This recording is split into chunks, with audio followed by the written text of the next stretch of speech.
ओम गुरुभ्यो नमः। ओम गम गणपते नमः। ओम हुम हनुमते नमः। ओम पितृपुरुषाय नमः। ओम मातेश्वरी नमः।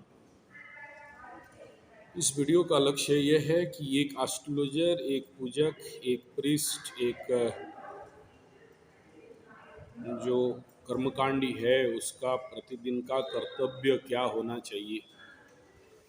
एक ही कर्तव्य है और वो है हर पल हमेशा सभी का कल्याण करना, सभी का मंगल करना, इतना आध्यात्मिक शक्ति और ऊर्जाओं को कमाना जिसके माध्यम से लोगों का कल्याण हो सके। हमारे यजमान या जो व्यक्ति अपने हॉरोस्कोप, बार चार्ट या कुंडली लेके आता है और अपनी समस्याओं को हमारे पास बोलता है,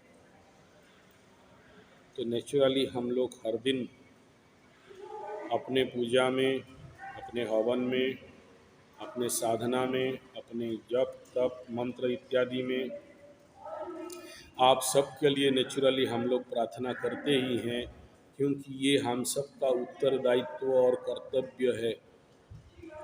एक एस्ट्रोलॉजर, एक प्रीस्ट, एक पूजक, एक कर्मकांडी ब्राह्मण कोई दक्षिणा दे या नहीं दे, कोई सुने या नहीं सुने, जो भी व्यक्ति उसके शरणापन्न हो जाता है उसके लिए वो बाध्य है उसका कल्याण हेतु अपने शक्तियों का, अपने आध्यात्मिक शक्तियों का उपयोग करना। क्योंकि आपका बार चार्ट देखते ही हमें समझ में आ जाता है कि आपको अगर कोई स्पिरिचुअल प्रैक्टिस दिया जाए तो आप करोगे या नहीं करोगे। आपको कोई किसी भी प्रकार के ऐसे औषधि इत्यादि दिया जाए, कोई पत्थर, लॉकेट या कोई ताबीज, आप उसको धारण कर सकोगे या नहीं सकोगे, और कर लोगे तो कितना दिन तक कर सकते हो। कुछ ऐसे व्यक्ति होते हैं जिनके जीवन में कुछ भी दे दो, पत्थर दे दो, छल्ले दे दो या कोई भी हर्ब्स दे दो, वो ज़्यादा दिन तक धारण नहीं कर सकते, अपने से निकल जाता है।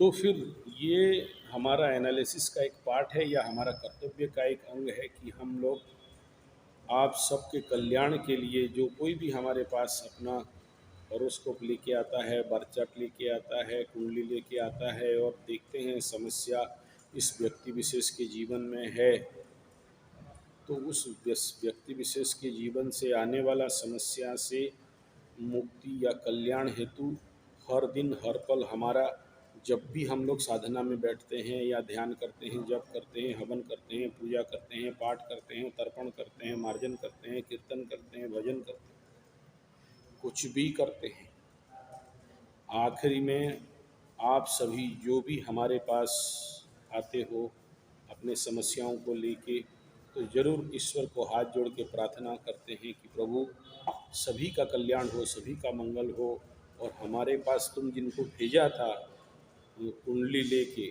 और हमें ऐसे अभिशप्त कर्म कराए। कुंडली देखना कोई शुभ काम तो है नहीं, अभिशप्त कर्म ही है। मैं नहीं कह रहा हूँ, मेरे गुरुजी लोग बोलते हैं कि एस्ट्रोलॉजी विद्या एक अभिशप्त विद्या है और अभी इसको वो मुनि, ये ऋषि, ये नारायण वगैरह अभिशाप दिए वगैरह वगैरह बात है। अपना अपना समझ है, जो नहीं समझे इसको एक मैकेनिकल प्रैक्टिस ले ले तो ले ले, कोई प्रॉब्लम नहीं है। लेकिन जो स्पिरिचुअल लेवल पे काम करता है, और अगर मैं एस्ट्रोलॉजर हूँ या ज्योतिष हूँ या मैं इन ग्रहों के साथ या तारा गणना कर रहा हूँ, ये दो ही रास्ता है, या तो अच्छा विद्या है या तो बुरा विद्या है, या तो मेरे हॉरोस्कोप मुझे इस कर्म को करने के लिए, ऐसे ऑकल्ट को तपस्या करने के लिए, गुप्त विद्याओं को अध्ययन करने के लिए, ज्योतिष विज्ञान को अध्ययन करना और दिमाग में घुसना और अपने अंदर हजम करके फिर समाज कल्याण, लोक कल्याण में लगाना, तो ये मैं तो एज ए मैकेनिकल, एक शरीर मांस रक्त हड्डी अस्थि मज्जा से बना ये शरीर तो एक मिट्टी का पुतला है। अंदर जो है वो जो तत्व है, जो मुझे ये कर रहा है या करवा रहा है या मेरे माध्यम से, तो ये तभी हो रहा है ना जब उसका इच्छा है। जब उसका इच्छा है तो ये भी इच्छा है कि आप हमारे पास आओ। बिना योग का तो कोई एस्ट्रोलॉजर के पास जा ही नहीं सकता। किसका ऐसा योग है जो 100 एस्ट्रोलॉजर के पास एक ही बात चार्ट लेके जाके दिखा दिखा के दिमाग खराब करते हैं। तो ये भी तो उसी का योग है। तो हमारे पास एक बार कोई भी दिखा ले और उस समस्या हम जानते हैं, चलो आप हमारे से कांटेक्ट में हो नहीं हो, डिस्कनेक्टेड हो गए, लेकिन हमारे दिमाग में आ जाता है जब भी जप करते हैं या ध्यान करते हैं तो अरे उसका ऐसा होने वाला है। लेकिन तब तक ना हमारे पास कोई नंबर है ना कनेक्शन में है। लेकिन आपके साथ ऐसा इंसिडेंट होता है तो हम किसी प्रकार के नेगेटिव या पॉजिटिव इंसिडेंट होता है तो इसमें हम कोई श्रेय लेना नहीं चाहते हैं कि हमारी पूजा पाठ प्रार्थना से आप बच गए या ठीक हो गए। ऐसा कुछ नहीं है। वो तो ऊपर वाला का खेल है या ईश्वर का खेल है या ब्रह्म का खेल है या लॉ ऑफ नेचर है। तो इसलिए ये हम लोगों का बहुत बड़ा दायित्व है कि जब भी कोई ऐसे व्यक्ति विशेष आ जाते हैं, यजमान आ जाते हैं, उनका दुखड़ा सुनाते हैं, तो हम तो जानते हैं हमारे पास कोई औकात नहीं है, कैपेसिटी नहीं है, लेकिन प्रभु प्यारे से प्रार्थना तो करना है। इसलिए ये चिंतन तो छोड़ दीजिए कि आप बोलते हो यार एस्ट्रोलॉजर के पास जाने से क्या होगा। आप आते हो और हमारे आभा मंडल में हमारे ऑरा के अंदर प्रवेश करते हो, हमारे एरिया में प्रवेश करते हो, हमारे रेडिएशन एरिया में प्रवेश करते हो, open challenge 50% problem solve out हो जाता है। और जिस एस्ट्रोलॉजर के पास जाके नहीं होता है सॉल्व तो फिर वो एस्ट्रोलॉजर नहीं होता। बहुत से लोग, हालांकि मेरे पास कुछ रिकॉर्डिंग है कुछ नहीं है एविडेंस, बहुत लोग बोलते हैं कि गुरुजी आपके पास आते हैं तो हल्का हो जाते हैं, आपसे बात करते हैं तो हल्का हो जाते हैं, हमारा टेंशन दूर हो जाता है। बहुत से लोग आके हमारे, मैं जहाँ किसी कुंडली देखता रहता हूँ साइड में आके बैठे रहते हैं, बोला क्यों आए हो, बोला कुछ कारण नहीं, बस आपके पास बैठे। खाली उनका बात नहीं, मैं भी मेरे गुरु के घर भी जब जाता हूँ और मैं भी बहुत ज़्यादा परेशान रहता हूँ तो बस बैठता हूँ और उतने में प्रॉब्लम सॉल्व आउट हो जाता है, या मन हल्का हो जाता है, या जो भी मानसिक शारीरिक भी प्रॉब्लम है वो दूर हो जाता है।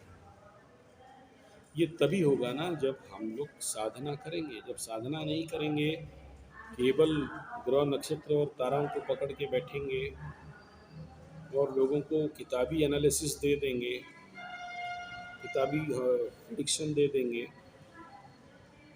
ये ग्रह यहाँ बैठने से ये होगा, ये हो सकता है, तो फिर कल्याण तो नहीं हुआ। तो पहले ये समझना पड़ेगा कि एक एस्ट्रोलॉजर का कर्तव्य और दायित्व क्या है। सर्व कल्याण करना, एक प्रीस्ट, एक पुजारी, एक पंडा, एक पुरोहित का कर्तव्य क्या है, सर्व कल्याण करना। पुरोहित इसीलिए कहा गया कि दूसरे का जो हित करने वाला, तो हमें हर समय हित करना। और इसीलिए कहा जाता है कि ऐसे लोगों के विरुद्ध में कोई थोड़ा सा उंगली कर दे या लगे तो उनको बैकफायर भी हो जाता है। कि हम कोई बैकफायर नहीं करते हैं। कुछ लोग ऐसे अगर बोल दिए कि यार कुछ ऐसा ऐसा हो गया, टोना टुटका हो गया, तंत्र मंत्र मंत्र हो गया, कुछ नहीं करते। It is natural capacity of our horoscope, 6th house is so powerful, जिसके लिए कोई भी लगता है तो अपने आप फिकवाता है, अपने आप कष्ट में आ जाता है, अपने आप प्रॉब्लम में आ जाता है। वो लोग विगत 25-30 साल से मेरे साथ हैं, काम कर रहे हैं या जो कुछ भी, अगर उस ग्रुप में से कोई भी आदमी इस प्रकार की नेगेटिव इम्पैक्ट या बातचीत या गाली या बहसबाजी या किसी भी प्रकार की शत्रुता करता है तो उनको फल तुरंत मिल जाता है। तो इसमें हमारा कोई बहुत बड़ा स्मारखा टाइप गर्व घमंड नहीं है कि देखो हमसे लगा और उसका ऐसा हो गया। नथिंग। हम क्यों बोलें और अपने अपने सर पे क्यों लें उसका दोष को। उसका अगर कुछ भी हो जाता है तो भला हो चाहे बुरा हो, बहुत कुछ होता है उसे बोलने के लिए खुद को डर लगता है। ऐसा तो नहीं कह सकता कोई मर गया, ऐसा तो नहीं कह सकता किसका कुछ हाथ टूट गया, किसी को किसका, ये सब तो मैं नहीं बोल सकता। लेकिन ये एक इत्तेफाक हो सकता है, एक संयोग हो सकता है, एक दुर्योग हो सकता है। इसीलिए किसी के साथ शत्रुता नहीं करना चाहिए, क्योंकि हमें नहीं पता है कि सामने वाले का बर्थ चार्ट में 6th हाउस का कंडीशन क्या है। और अगर उसका 6th हाउस बहुत स्ट्रांग है और मेलेफिक प्लैनेट का प्रभाव वहाँ ज़्यादा है, ऐसे लोगों को खाली आप ट्रिगिंग करो और आपके जीवन पे भूचाल आना स्वाभाविक बात है, आपके जीवन पे समस्याएं आ जाएंगी। इसलिए जो भी ये पूजा पाठ कर्मकांड ज्योतिष इस प्रकार के काम करते हैं भाई, उनसे बड़ा सादगी से और नम्रता के साथ पेश आओ, काम करो और निकल जाओ। ज़रूरी नहीं है उनके साथ कोई बहसबाजी या नौटंकी करना। हालांकि ये वीडियो में लक्ष्य यही था कि एक एस्ट्रोलॉजर का कर्तव्य क्या है, एक पूजा पंडित एक का कर्तव्य क्या है। वीडियो अच्छा लगे तो लाइक शेयर कमेंट सब्सक्राइब जरूर करिएगा। धन्यवाद, नमस्कार।